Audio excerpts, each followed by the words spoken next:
Hey guys, and welcome back. Hardwood cutting boards, easy to make, they look good and they're functional, and they also make great gifts. Like this one is going to be a gift for someone, and that's why I want to add something different to it. So I'm going to try and put in a curved inlay. I do have a video where I make a similar board like this. If you want to check it out, I'll put a link in the description. Okay, so to put my curved inlay into the wood, I'm going to use this board that I've freehand drew a curve on. Cut it with a jigsaw, you can use bandsaw or whatever.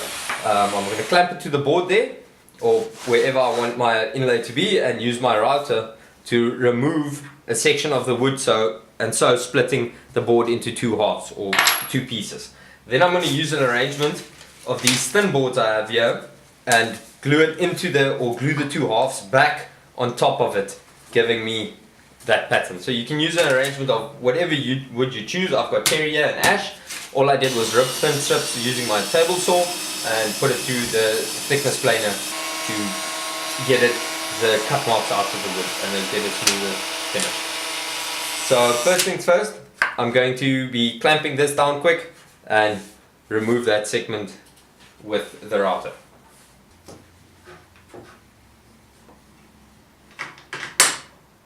Okay, important to remember now, the size of the bit you use to remove the segment of wood needs to be the thickness of the packing you are planning on placing in there.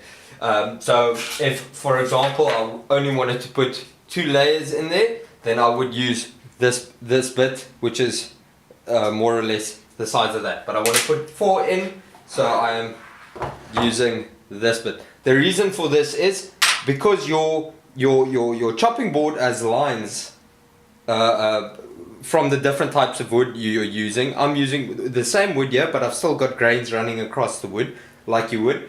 When you remove the segment of wood and you glue your packing in there and you glue the board back together, you still want those lines to be symmetrical or to line up. So it's important for that reason to use the thickness bit has to be the thickness of the packing you're going to inlay into the wood. Okay, so I'm going to use this normal bit now, maybe cut halfway, bit more than halfway into the board, and then I'll use a flush trim bit just to flatten it out.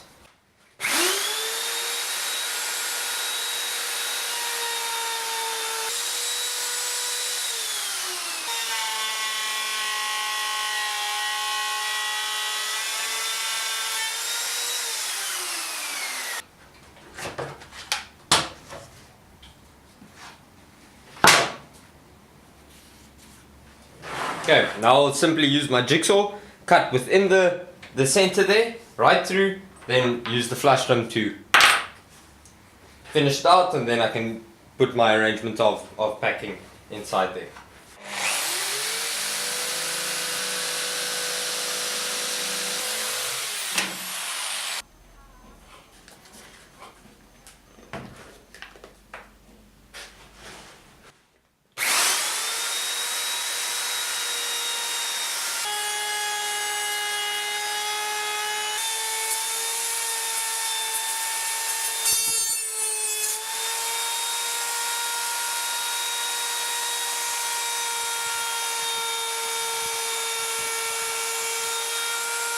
Alright, so now all that's left is to glue in my packing or laminate in there. Clamp it down and let it cure.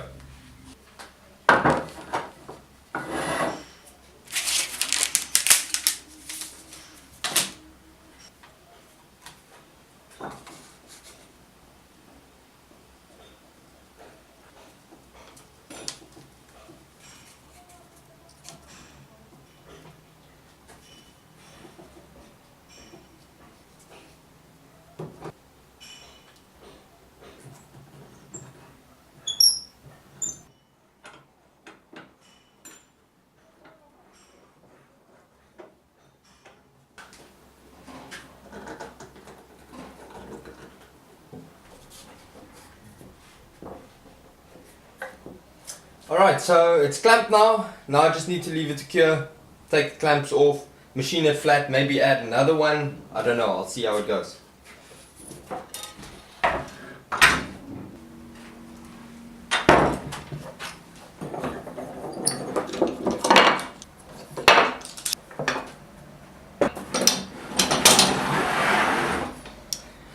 Okay, so the glue is cured. Now it's just trim the edges, flatten it out, and then I can get on finishing the board. I'm probably going to add another one in here and then just sand down and finish the board.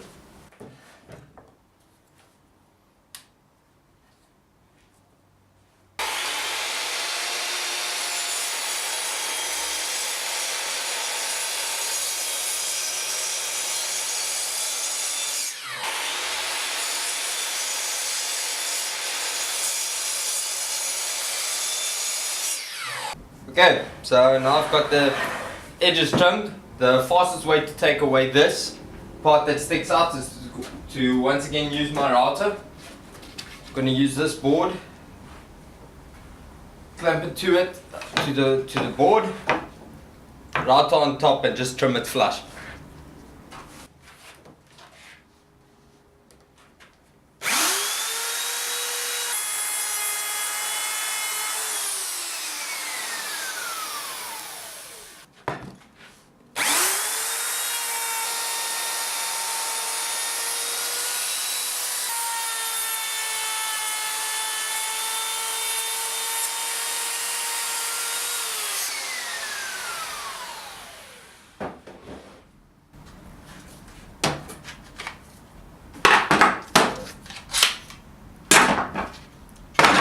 Okay, all that's left now is to plane down the board and sand it down.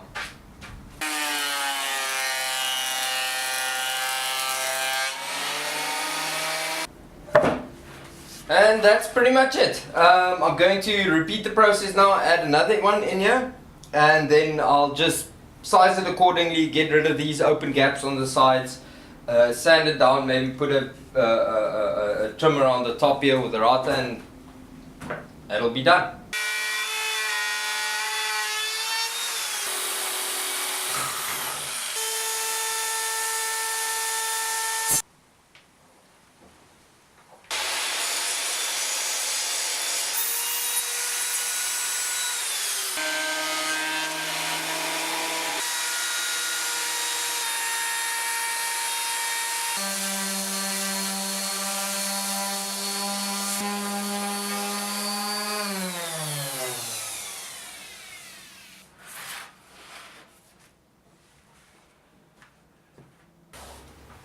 And that's it, guys. All that's left is to oil it up. I'm pretty pleased with the results, considering I've never done this before, and hopefully the recipient of the gift enjoys it as well, or likes it as well.